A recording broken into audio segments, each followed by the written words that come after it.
Mesdames et messieurs, bonsoir. Très ravi de vous retrouver pour cette édition de 20h à la une de l'actualité. Ce soir, cette mobilisation historique pour le Sénégal. Une convention de près de 500 milliards de francs CFA a été signée avec les Nations Unies. Cet engagement financier soutiendra le développement du pays sur 3 axes prioritaires pour la période 2024-2028. Le grand format santé de ce soir s'intéresse à un défi majeur du système de santé sénégalais, la prise en charge des cancers pédiatriques. Avec une unité unique à Dalal Jamm, les oncologues pédiatriques dévoués poursuivent leur mission tout en appelant à une mobilisation pour améliorer les conditions de prise en charge de ces jeunes patients. Au cœur du carême, focus sur une tradition renouvelée, le mandement de carême, guide spirituel et pratique des fidèles catholiques. Il connaît cette année une transformation notable avec l'absence de son édition traditionnelle, on le verra. Nous irons aussi à Morolan où s'est tenue la 33e édition du pèlerinage diocésain. Sport, Coupe du monde de beach soccer. Les Lions de la plage s'imposent 5-3 face à la Colombie. Les Sénégalais ont réussi à renverser les Colombiens au bout d'un match à suspense. On verra tout cela tout à l'heure. Voilà pour les titres de ce 20h. Bienvenue et merci de nous recevoir chez vous. Je vous le disais, le Sénégal a reçu un soutien financier colossal de près de 500 milliards de francs CFA des Nations Unies. Ce partenariat stratégique scellé par une convention promet d'impulser le développement national sur 3 axes prioritaires pour la période 2024-2028. Une étape décisive dans le renforcement de la coopération internationale pour le Sénégal. Les détails avec Mansour Dia et Mamoudou Sakine. Le système des Nations Unies compte mobiliser des ressources considérables pour le financement du plan de développement du Sénégal sur la période 2024-2028. Un plan cadre a été signé à cet effet. Il s'agit du PNUAD, plan des Nations Unies pour l'assistance au développement.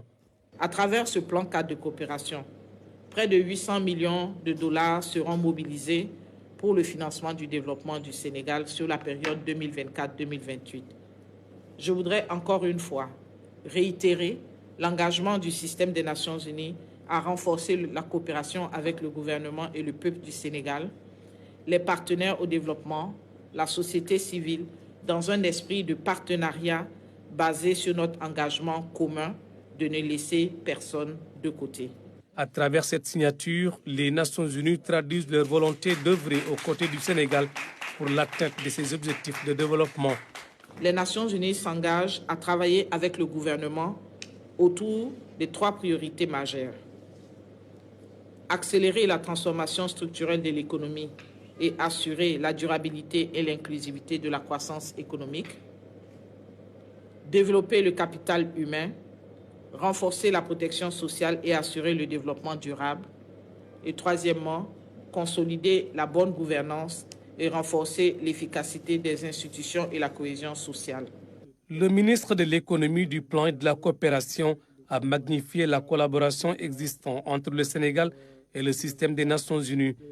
Elle cadre parfaitement avec le référentiel des gestions de notre pays. Je suis fier de noter qu'au terme de ce processus, nous sommes parvenus à élaborer un cadre commun, consensuel des interventions attendues du système des Nations Unies dans notre pays pour la période 2024-2028, avec un arrimage, vous l'avez rappelé, un arrimage quasiment vraiment complet sur le PAP 3, le plan d'action prioritaire du plan Sénégal émergent. Doudou Ka tient aussi à encourager davantage le système des Nations Unies à promouvoir les programmes conjoints entre ces différentes agences.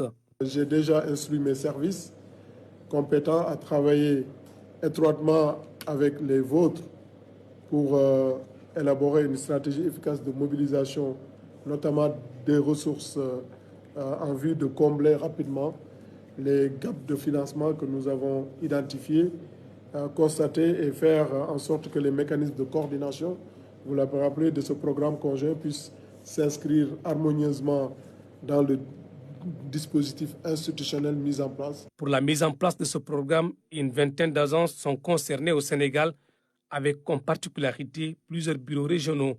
Les Nations Unies comptent ainsi renforcer la place de notre pays comme hub en Afrique. Après l'annulation de la loi constitutionnelle portant report de l'élection présidentielle, le chef de l'État a décidé de se conformer à la décision du Conseil constitutionnel. Abdoulaye Diouf Sarr, coordonnateur de la convergence des cadres républicains, a partagé son interprétation de cette décision présidentielle lors de son passage dans l'émission Point de vue, mettant en lumière l'engagement démocratique du chef de l'État face aux institutions. On l'écoute. Le chef de l'État, son Excellence le président Macky Sall, vient encore de démontrer à la face du monde qu'il est un démocrate, qu'il est un républicain, que c'est un champion du respect de l'état de droit. Et je pense que si ça peut, a priori, sembler surprenant pour certains, c'est ce qui le connaissent très très bien. Les Sénégalais qui l'ont pratiqué depuis très longtemps savent que ce n'est pas une surprise. Le président Macky Sall est quelqu'un qui, du point de vue de sa posture politique, a toujours mis devant les ruptures qui vont dans le sens de l'état de droit et du respect de la République. Donc le fait qu'il dise qu'il va se conformer à la décision du Conseil constitutionnel n'est pas une surprise pour les Sénégalais et les Sénégalais qu'ils connaissent, pour l'opinion nationale et internationale qui l'ont toujours pratiqué. Bravo le président Macky Sall. Vous venez effectivement à la face du monde de démontrer qu'il y a dans ce pays un chef d'État qui est droit à ses bottes pour respecter les fondamentaux de la République, pour respecter l'état de droit, pour faire en sorte que une jurisprudence s'installe de manière indélébile au Sénégal, c'est faire en sorte que nul ne soit au-dessus de la loi, quelle que soit sa posture, quelle que soit sa position, quel que soit son rang. On respecte effectivement donc les dispositions de la Constitution, ce qu'il a fait l'honneur. La problématique de la reprise des cours en présentiel s'est invitée à l'émission Cassabord. La dynamique n'est pas la même dans les 8 universités publiques. Certaines ont démarré. L'UCAD a un retard à l'allumage pour les facultés classiques. Pourtant, 30 établissements de Cheikh Anta Diop ont repris le chemin des amphis. Avec l'apaisement du front social, l'espoir d'une normalisation est permis. Voyons la synthèse de l'émission avec Omar Diaw. 1h30 de débat sur les défis et perspectives de la reprise effective des enseignements, surtout en présentiel, dans les universités publiques sénégalaises. La situation de l'UCAD a polarisé les discussions. Malgré que nous avons UCAD, sur les 34 établissements, 30 y parrainent. 4 facultés nous ont vraiment problème. Et ces 4 facultés, donc déjà premier semestre par année. Il y a une faculté là, 4 faculté, il y a la faculté des sciences et techniques, faculté des lettres et sciences humaines, faculté des sciences économiques et de gestion et faculté des droits. 30 établissements sur 34 où les choses se passent plutôt bien.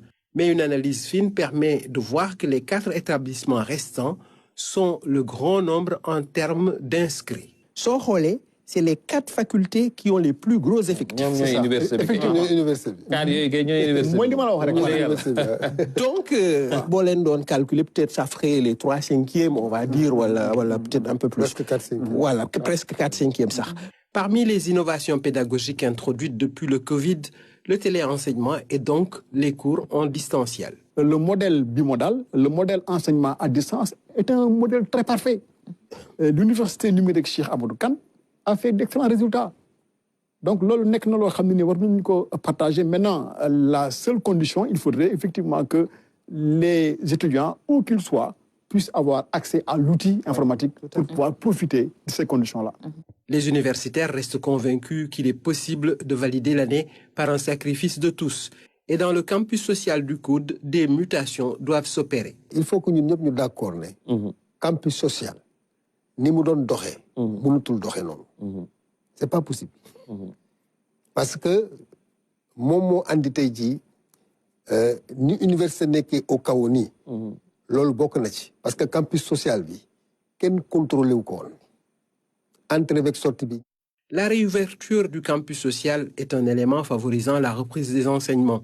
C'est une condition nécessaire, mais est-elle suffisante? Le remède n'appartient pas qu'à l'université. Le remède n'appartient pas qu'à l'État. Le remède n'appartient pas qu'aux familles. C'est un ensemble. Je veux dire que pour que aujourd'hui le processus redémarre, il faudrait qu'ensemble, les gens ils acceptent de voir le problème dans ces différents éléments et ensuite nous mettre les choses en corrélation. nit ki bu jàngulee benn année ñëpp xam nañ conséquences yu mel. ci côté yëpp. kenn ñaanu ko yàlla vraiment li ñuy souhaiter mooy tey contexte politique bi yàlla def na mi ngi xaw a delluwaat ci situation bi que ñëpp bëgg. te bu amee aussi ñëpp aussi ku nekk da nga war a ànd ak dal. parce que li ñu bëgg mooy nit ñi di def lépp ci dal donte ni politique am na mais ku nekk nga xam nga respecter sa adversaire.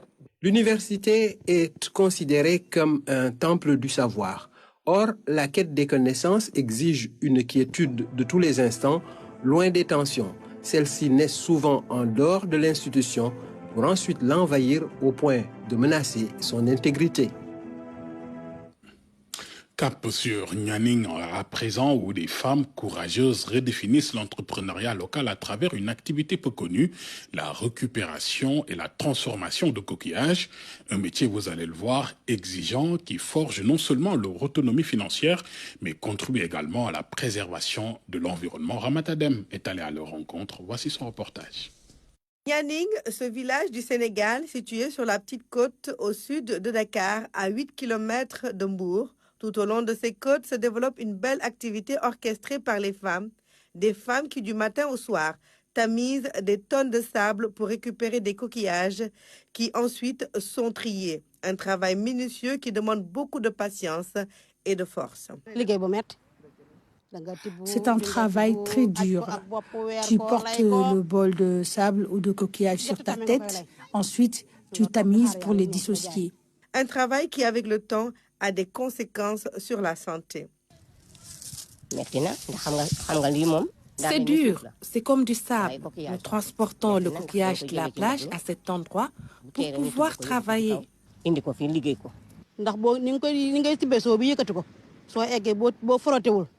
Tout le travail de la journée se fait ressentir le soir à la maison. J'ai mal partout, je suis obligée de me laver avec de l'eau bien chaude.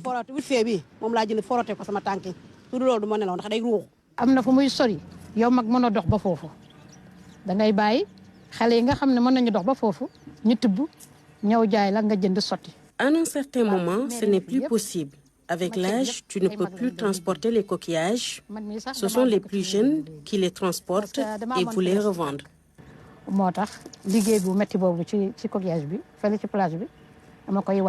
Ces coquillages sont utilisés pour embellir les maisons. Ils remplacent les carreaux et la peinture.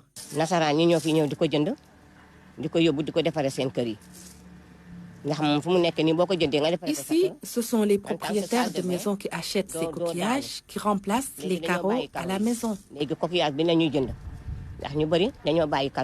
Babacar Kanouté, lui, a choisi le coquillage pour la construction de sa maison. Parce que je trouvais que c'était une chose qui est plus jolie et ça ne bouge pas, invariable. Quand on a ça, on n'a pas besoin de la peinture à droite, à gauche. Ça, c'est très bien aussi. Bon, c'est pourquoi j'ai choisi. C'est résistant. Un travail qui nourrit son homme pour ces femmes, souvent seules, responsables de leur famille. Pour chaque vente, tu as 20 à 35 000 francs CFA quand c'est un bon coup. Mais tout retourne dans la dépense quotidienne. Il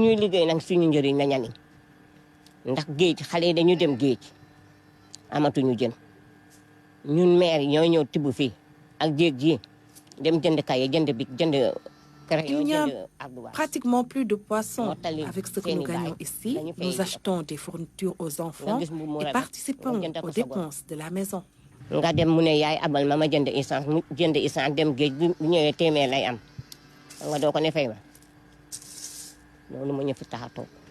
Au début, elle n'était qu'une cinquantaine de femmes. Aujourd'hui, 1000 femmes s'activent dans le travail des coquillages.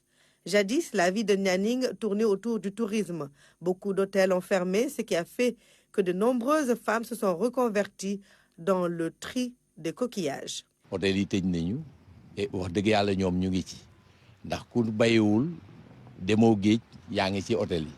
Les hôtels ont fermé et beaucoup de chefs de famille y travaillaient. Certains sont même décédés. Et ce sont ces braves dames qui gèrent leur famille. Elles se lèvent tôt pour venir travailler.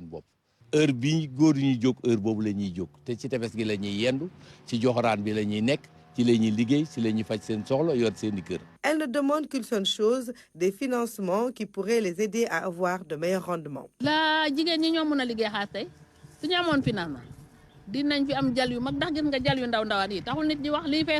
Si on avait des financements, on allait avoir de meilleurs rendements et mieux travailler. En bas, j'ai vu que ce sont des machines qui font le tri. Mais nous n'avons pas encore ces moyens.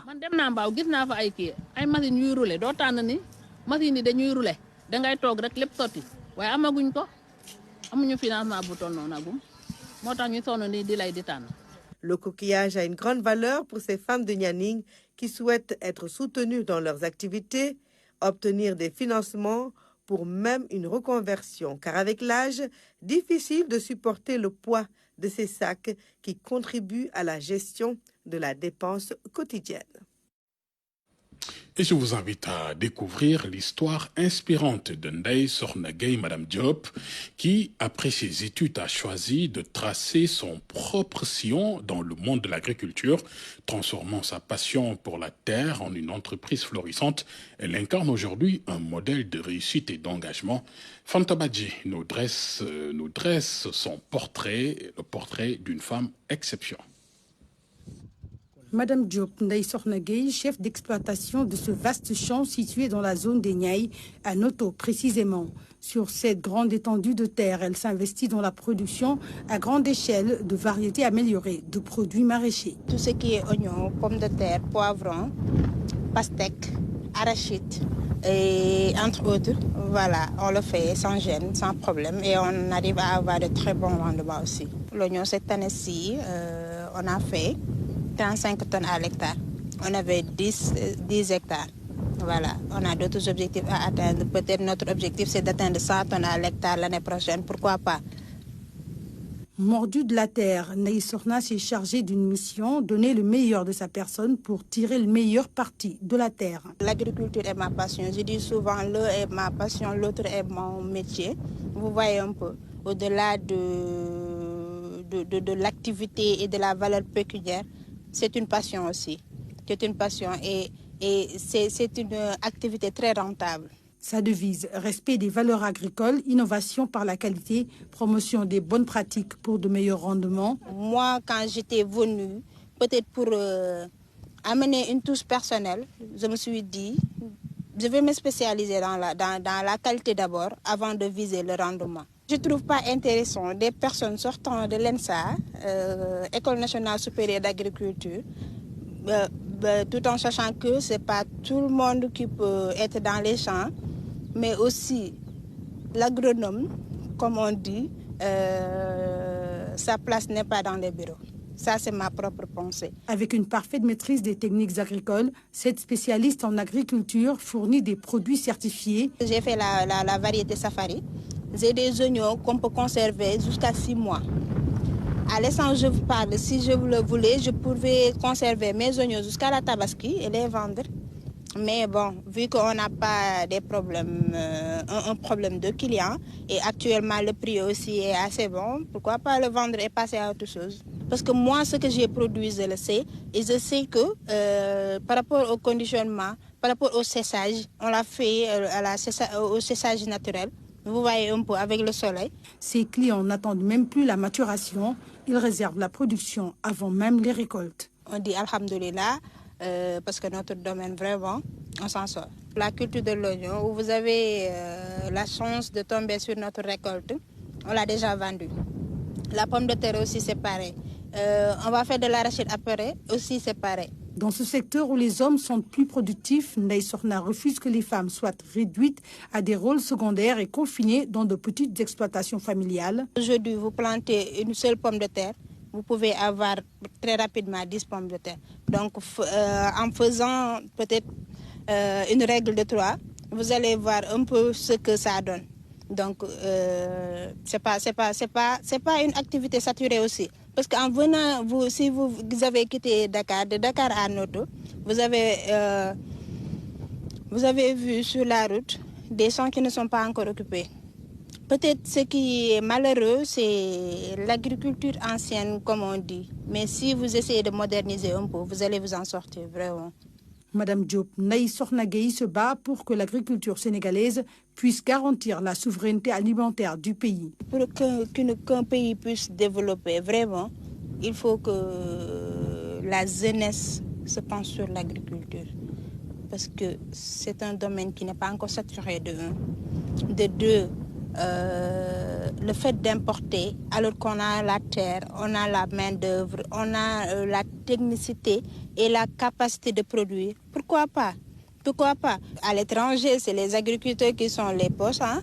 Mais au Sénégal, la plupart des personnes pensent que ceux qui sont dans l'agriculture, surtout ceux qui ont fait les bancs, sont des cartouchards. C'est tout à fait le contraire. Par exemple, moi, je suis spécialiste et cela ne m'a pas empêché de venir dans les champs. Parce que c'est ma passion et puis c'est mon domaine. C'est à nous de développer l'agriculture. Mais on ne va pas attendre les autres viennent le faire à notre place. Ndaï Sornagei, Madame Diop invite les jeunes à répondre à l'appel de la terre tout en rappelant les opportunités qu'offre un secteur agricole performant, à savoir une sécurité alimentaire, une croissance économique durable, mais surtout beaucoup d'emplois. Atteindre la souveraineté alimentaire au Sénégal, c'est bien possible. Des mécanismes sont mis en place par l'État du Sénégal pour le développement de l'agriculture. Dans le Nord, la SAED est en train de faire un travail remarquable avec le concours des producteurs. Ibrahim Ndong a fait une immersion dans la vallée. C'est un extrait de son documentaire sur la sécurité alimentaire. C'est un levier d'une ascension économique, un véritable baromètre d'indépendance. La souveraineté alimentaire, un objectif réalisable, surtout quand il est adossé à une vision claire. Mais il y a un facteur déterminant à prendre en compte pour gagner ce pari. La disponibilité et l'aménagement des surfaces cultivables. Une équation déjà résolue dans la vallée grâce au concours de la SAED. Définie comme le droit de chaque pays à maintenir et à développer sa propre capacité de produire son alimentation de base, la souveraineté alimentaire offre beaucoup d'opportunités. On avait parlé de programme national d'autosuffisance riz. On avait parlé donc de sécurité alimentaire. Aujourd'hui, on parle de souveraineté alimentaire. Je pense qu'il parle de souveraineté alimentaire, parle maintenant donc d'un droit à tous les Sénégalais donc de pouvoir accéder à la nourriture, à l'alimentation donc, et dans des conditions donc les meilleures et les plus durables possibles. Je pense que c'est très important et cela dénote aussi d'un engagement très fort donc de l'État par rapport donc à l'atteinte de cette souveraineté alimentaire. Vu de dessus, la vallée du fleuve Sénégal étale toutes ses potentialités, des espaces cultivables à perte de vue. 240 000 hectares, c'est le potentiel irrigable dans la zone d'intervention de la SAED qui va de Saint-Louis, Louga, en passant par Matam jusqu'à Bakel. Aujourd'hui, sur ces 240 000 hectares, on peut dire qu'il y a à peu près 121 000, un peu plus de 120 000 hectares donc, qui sont aménagés. C'est un peu plus donc de la moitié. Le riz, justement, il occupe une place très importante dans l'alimentation des Sénégalais. Des efforts ont été faits depuis quelques années sur le programme national autosuffisance riz. C'est vrai que le président a parlé aussi d'actualiser le programme national autosuffisance riz parce que l'objectif était fixé il y a 5 ans. Aujourd'hui, beaucoup d'efforts ont été faits sur plusieurs niveaux. Au niveau de la mécanisation, au niveau des aménagements, au niveau de la qualité du paddy. Des efforts constatés et magnifiés par les différents acteurs. Cette femme, elle, est témoin des investissements de l'État du Sénégal dans ce domaine. Ce que le président de la République a investi en matière de matériel agricole, en matière d'intrants, et tout ce qui tourne autour du secteur. Aucun chef d'État ne l'a fait au Sénégal. C'est le premier et le seul à le faire présentement. Ce qui reste à faire, c'est quand même de l'aider. Comment l'aider? C'est en formant les producteurs quand même, en travaillant davantage aussi. Il faut mettre du sérieux. En mettant les gens qu'il faut aussi à la place qu'il faut. Parler avec tout le monde, une manière d'avoir toutes les cartes en main avant de prendre une décision quelconque. C'est d'ailleurs toute la symbolique de la concertation sur la vie chère, initiée par le président Macky Sall. Il nous faut également mieux soutenir le consommateur local, notamment à travers la plateforme de commercialisation mise en place par le ministère en charge du commerce en ce qui concerne le riz, par exemple. C'est la raison pour laquelle j'ai donné instruction pour qu'une subvention de 32 francs CFA par kilogramme soit mise en place afin d'appuyer les rizeries locales dans l'étape de la transformation. Dans une zone où les facteurs favorables à la production du riz sont réunis, la volonté à elle seule ne suffit pas. Il faut aussi libérer les terres, surtout au profit des femmes. Que les femmes aussi soient imprégnées, qu'on ait aussi accès aux terres. Parce qu'avant, c'était un problème. On a vu qu'actuellement, la SAED est en train de faire des pas majeurs sur ça, mais il faut renforcer davantage quand même. La Banque agricole est le principal bailleur des producteurs dans la vallée du fleuve Sénégal. La LBA intervient sur toute la chaîne de valeur, c'est-à-dire de la production à la commercialisation, non sans oublier la transformation. Nous accompagnons toutes les chaînes de valeur qui sont au niveau de la vallée du fleuve Sénégal, en commençant par le riz, la tomate, l'oignon et la pomme de terre. Donc si vous voulez quelques chiffres sur déjà la chaîne de valeur riz, rien que sur la production, depuis 2012-2013, c'est 82 milliards de francs CFA que nous avons injectés pour accompagner les producteurs de la vallée. Sur la transformation, depuis 2015, parce que c'est effectivement en 2015 qu'on a commencé réellement à attaquer le maillon commercialisation, nous avons mis depuis 2015 33 milliards de francs CFA. Et d'ailleurs, c'est peut-être l'occasion de remercier l'État du Sénégal qui nous a octroyé un fonds de commercialisation de 5 milliards de francs CFA qui nous a permis aujourd'hui d'accompagner les riziers. Aujourd'hui, les jeunes n'hésitent pas à investir ce secteur à l'image de Momar. Il a décidé de retourner au Bercail après des années passées en France. J'ai travaillé à peu près 1 an et demi en banque d'investissement. J'ai toujours été intéressé par la finance de marché. En 2014, quand j'ai fini mes études, j'ai décidé de rentrer. Il y avait tout le programme d'autosuffisance, c'était hyper intéressant. J'étais en France, à Paris. Donc le programme d'autosuffisance était très intéressant et très motivant pour nous. Et ensuite, le Fonds 6 a décidé de nous accompagner pour mettre en place cette unité de transformation. Il y a l'ADER qui s'est adjointe au projet et la SAED comme partenaire technique. C'est d'ailleurs cette réussite qui anime ce jeune. Cette unité à la pointe de la technologie en dit long sur son ambition. Qui répond à tous les standards internationaux, c'est-à-dire au niveau du séchage, au niveau du nettoyage, du pesage et de l'homogénéité variétale et aussi au niveau du calibrage. Parce que la qualité est intrinsèquement liée au paddy. Avec une usine telle qu'elle, vous avez un paddy de qualité, vous aurez forcément un riz de qualité. Ce système laser, il permet de faire un tri colorimétrique, c'est-à-dire il va faire en sorte d'avoir un riz homogène sans aucun grain noir à l'intérieur. Une bonne production suppose d'abord des semences de qualité. Bienvenue à la station expérimentale de semences de l'ISRA dans la commune de Fanaï.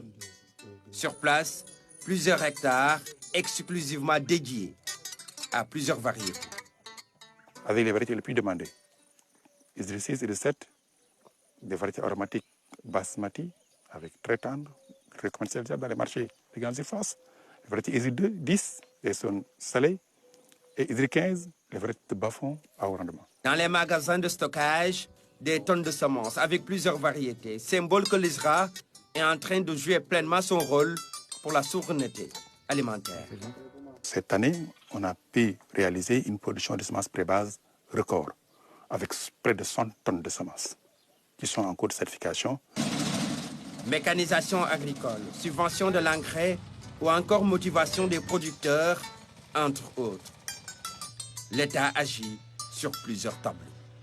Reste maintenant à regarder dans le rétroviseur pour apprendre des erreurs passées afin de gagner le pari, la souveraineté.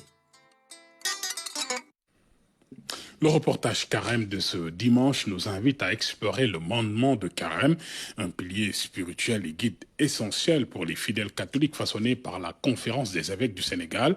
Cette année, une nouveauté marque la tradition, l'absence d'édition du mandement dans son format habituel. Quel changement cela implique-t-il pour la pratique spirituelle des fidèles? Question-réponse avec Philomène Constance Diagne-Boy. En lieu et place du mandement de Carême, les évêques proposent une autre formule pour ce Carême 2024. Et habituellement, dans ce mandement de Carême, nous avions le message du Saint-Père, le pape François, l'exhortation des évêques et quelques recommandations pratiques. Comment jeûner par exemple, c'est quoi la pénitence, quel est l'âge limite pour le jeûne. Cette lettre pastorale diffère du mandement de carême de par la durée de validité. Elle est observée durant 4 années par les catholiques habitant les 4 pays membres de la conférence épiscopale des évêques du Sénégal.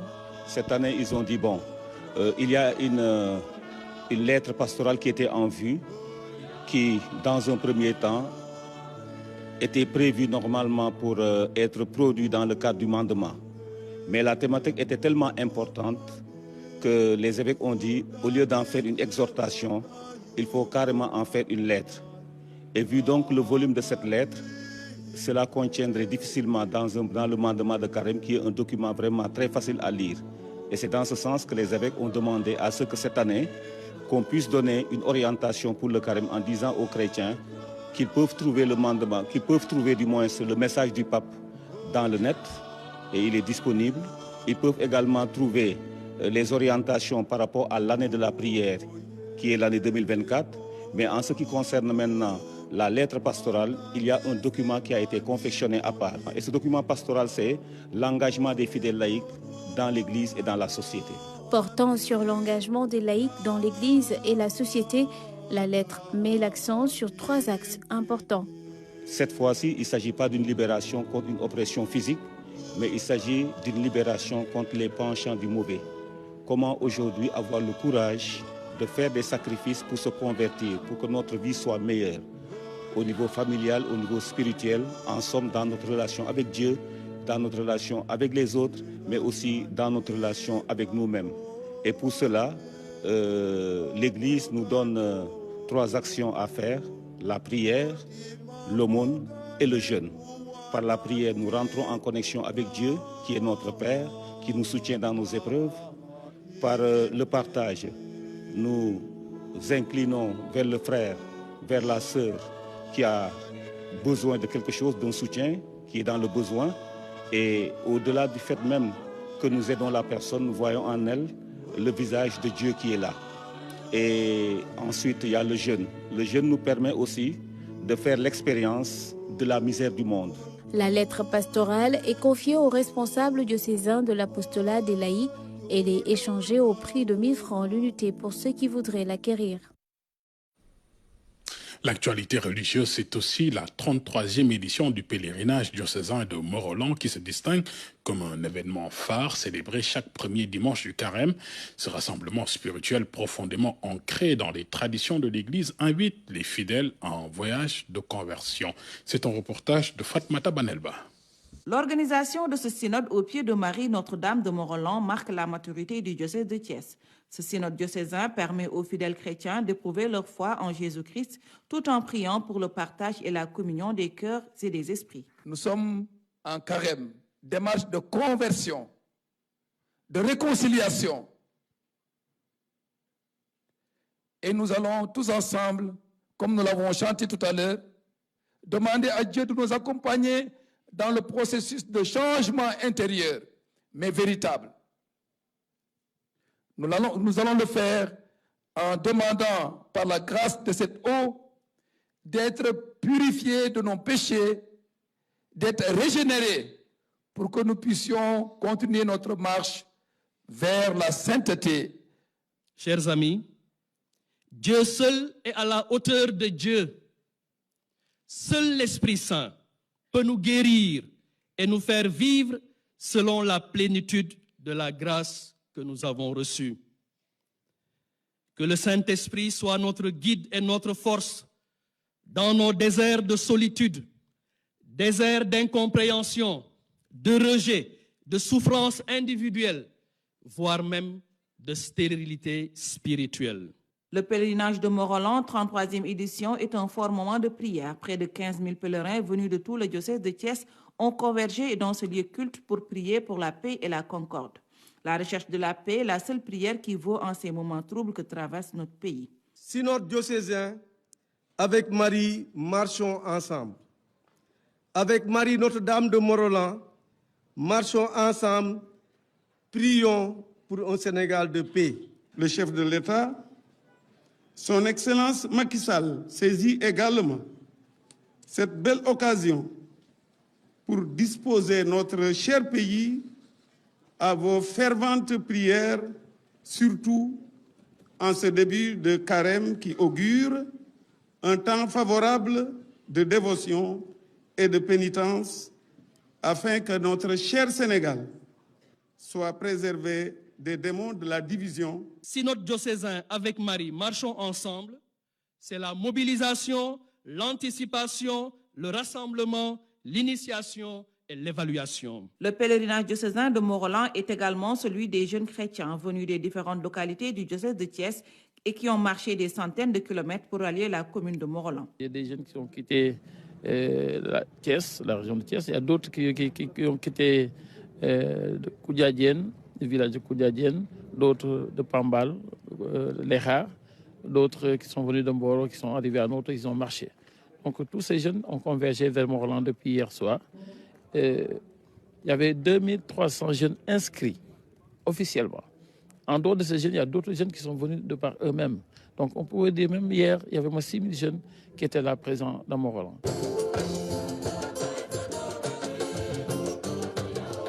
Que le temps de carême qui vient de débuter soit celui de grâce, de paix, de concorde pour le Sénégal, mais aussi un temps de bénédiction pour tous les fidèles chrétiens qui ont communié avec son Excellence Monseigneur André Gueye, évêque de Thiès.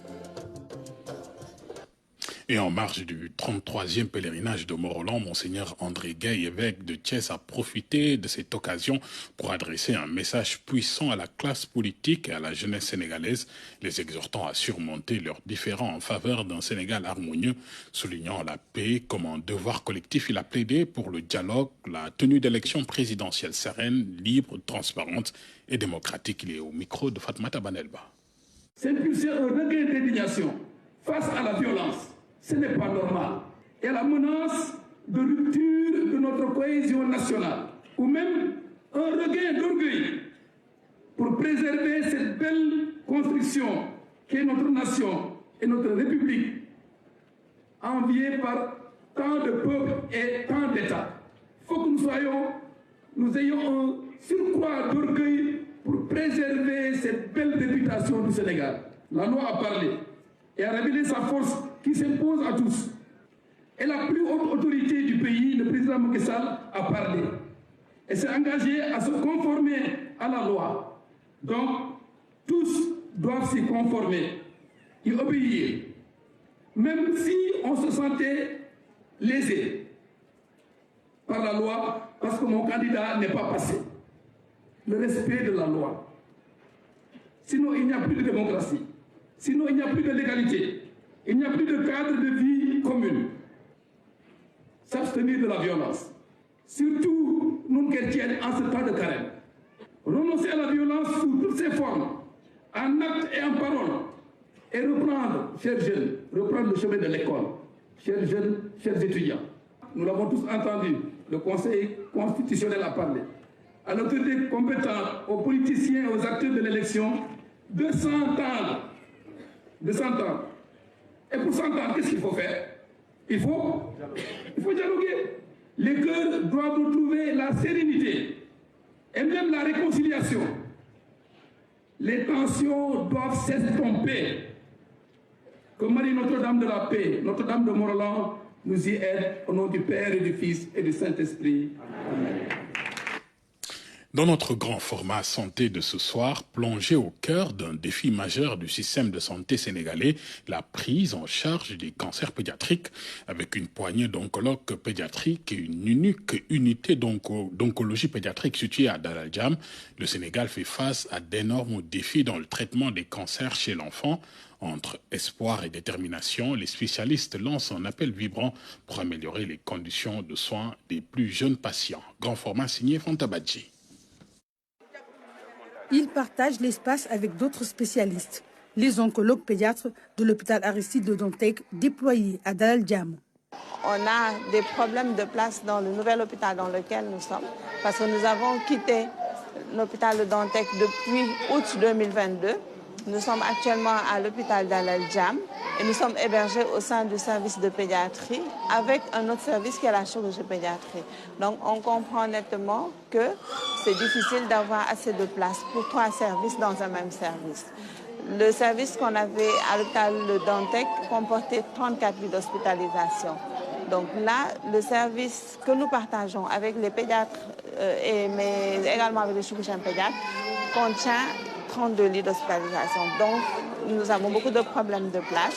Nous avons quand même conservé la salle de chimiothérapie qui est composée de 12 fauteuils, mais vous l'avez vu vous-même, ces 12 fauteuils, la plupart du temps, ne suffisent pas à contenir le nombre de malades. Chaque jour, ils reçoivent près d'une vingtaine d'enfants atteints de toute forme de cancer. Les malades arrivent parce que la sensibilisation est faite, donc les gens savent qu'il y a une unité de prise en charge et on voit davantage les malades.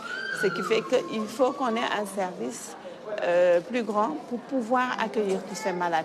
Et qui dit ce service plus grand dit également le personnel qui va avec, mais également le plateau technique. Donc tout ça, ce sont des problèmes que nous rencontrons. Un diagnostic peu précis ou tardif est évoqué comme difficulté à la prise en charge des cancers pédiatriques. Si le malade arrive tôt, qu'il a un diagnostic très tôt, qu'il reçoit les traitements comme les protocoles le disent, il a toutes les chances de guérir. Donc il faut amener les enfants très tôt à l'hôpital et que dans cet hôpital, ils aient la chance de rencontrer un personnel soignant qui est formé et qui sait détecter précocement les signes de cancer et nous les envoyer à temps pour qu'on puisse faire le traitement comme il se doit. À cela s'ajoute le manque de spécialistes, d'équipements et même de médicaments. Il faut dire que déjà, nous ne sommes que 4 dans le service. En dehors de la pathologie oncologique, nous faisons également les autres pathologies liées à la chirurgie pédiatrique. Nous prenons en charge, en dehors de l'oncologie, les enfants qui ont des pathologies traumatologiques, orthopédiques, des pathologies urologiques. Donc on a une large activité. Et le point qui nous limite le plus, c'est par rapport au bloc opératoire. Donc au niveau du bloc, on n'a qu'un seul jour dans la semaine et c'est les jeudis. Et même pour ce jour du jeudi, nous partageons la salle avec une autre spécialité. Ce qui fait que les cancers pédiatriques, nous ne pouvons les installer que tardivement. Donc en moyenne, nous n'arrivons à installer qu'une seule pathologie oncologique dans la semaine. Et l'autre chose également qui nous limite énormément, c'est le matériel. Nous travaillons avec tout ce qui est avec un matériel adulte. Par exemple, au niveau du bloc, nous opérons avec des boîtes adultes. Donc, ce qui nous retarde un peu dans notre prise en charge, surtout qu'on peut être amené à opérer des nouveau-nés, à opérer des enfants qui ont moins d'un an. Les associations accompagnent parents et malades pour participer à l'effort de prise en charge, ce qui impacte beaucoup le traitement. Déjà le nom cancer, dès qu'on entend ça, on est paniqué, on va dans tous les sens, on n'a pas un bon encadrement côté famille, côté proche. Et c'est après maintenant qu'on se rend compte que si on avait été bien accompagné, dans la prise en charge, dans la communication, il y a beaucoup de choses qu'on a faites qu'on n'aurait pas pu faire. Dans cette salle sont admis les enfants malades et leurs parents. Ici, c'est la salle de chimio et les conditions sont très difficiles. Parfois, on est obligé de se mettre sur une chaise faute de place. C'est même compliqué pour les enfants.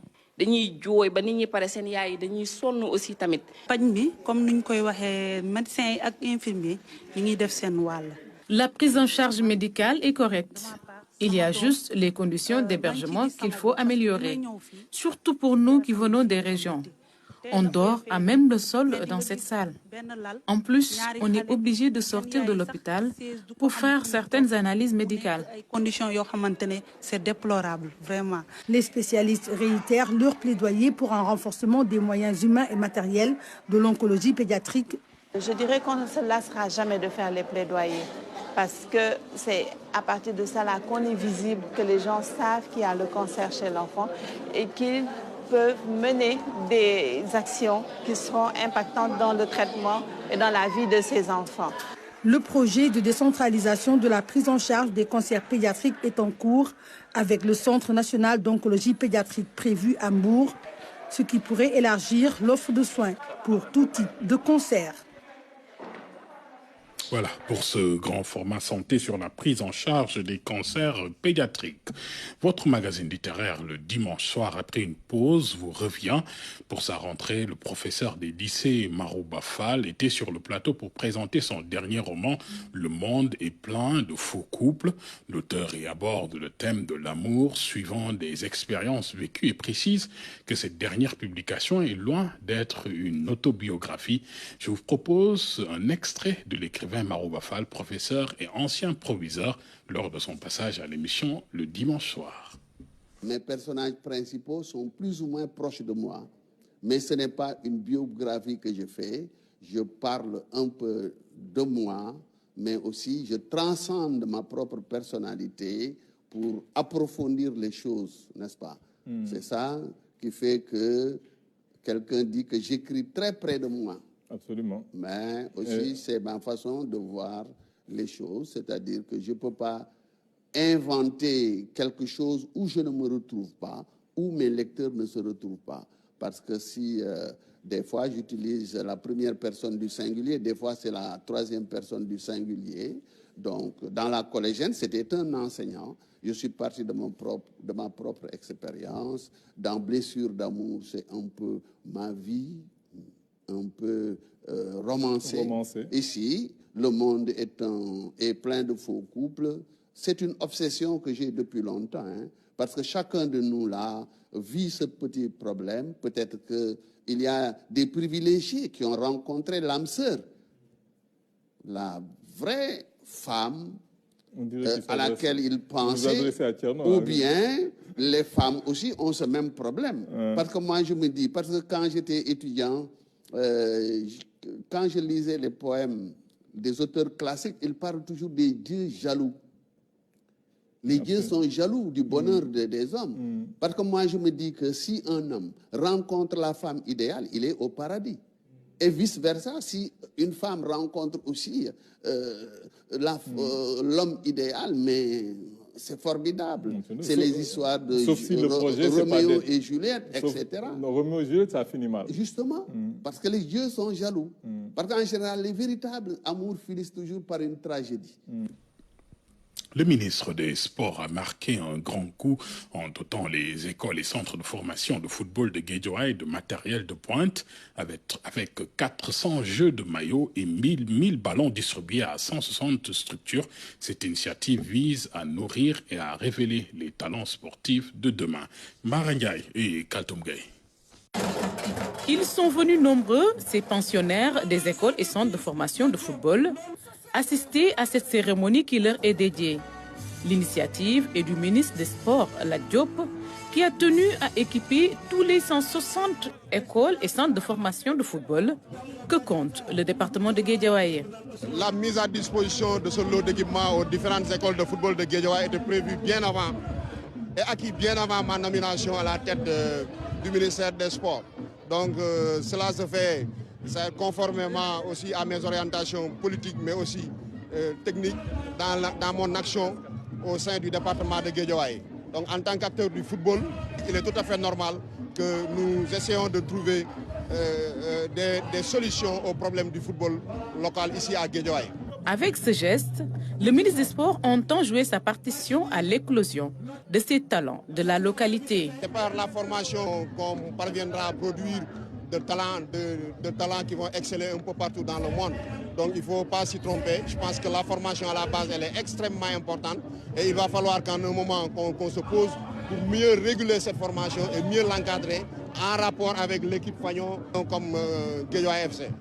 De leur part, les récipiendaires ont salué cette initiative. Ils ont par ailleurs demandé plus. Nous magnifions ce geste car c'est une première ici et nous souhaitons que cela se pérennise dans l'avenir. On va lui rassurer que tout ce matériel-là sera utilisé à bon escient. Nous avons la chance d'avoir deux stades, le stade Amadou Barry, le stade Ibrahima Boye, mais les écoles de foot peinent à y accéder. Donc notre souhait, que vraiment qu'ils nous ouvrent la porte de ces deux stades, ne serait-ce, même si c'est une fois dans le mois, mais nous aimerions vraiment y accéder pour vraiment affûter davantage les talents de nos pensionnaires. La cérémonie de remise de lots d'équipement aux acteurs de la petite catégorie s'est déroulée en grande pompe. Ainsi, le ministre des Sports, Lat Diop, entend élargir cet appui en y associant toutes les autres disciplines sportives. Les échos de la Coupe du monde de beach soccer, les Lions de la plage se sont imposés face à la Colombie dans un match palpitant. Score 5-3. Le Sénégal reprend des couleurs et s'insuffle une nouvelle dynamique dans cette Coupe du monde. Les résumés avec Fatmata Savané. Une victoire qui relance les Lions de la plage dans cette Coupe du monde. Au bout d'un match à rebondissement, les hommes de Mamadou Diallo s'imposent 5-3 face aux Colombiens. Un premier tiers-temps dominé et remporté par les coéquipiers de Lopez, 2-0. Les Lions de la plage se reprennent et égalisent au bout du deuxième tiers-temps, 2 buts partout.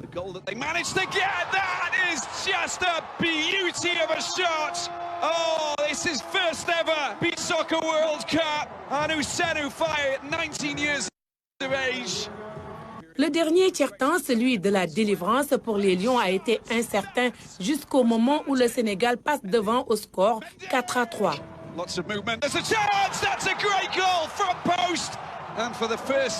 Les Colombiens vont tenter de revenir, ils ratent des occasions et les Lions en profitent. Plus solidaires et plus tranchants, ils vont finalement signer le but du 5-3 à la fin du troisième quart-temps avec une réalisation de Magnon Diagne.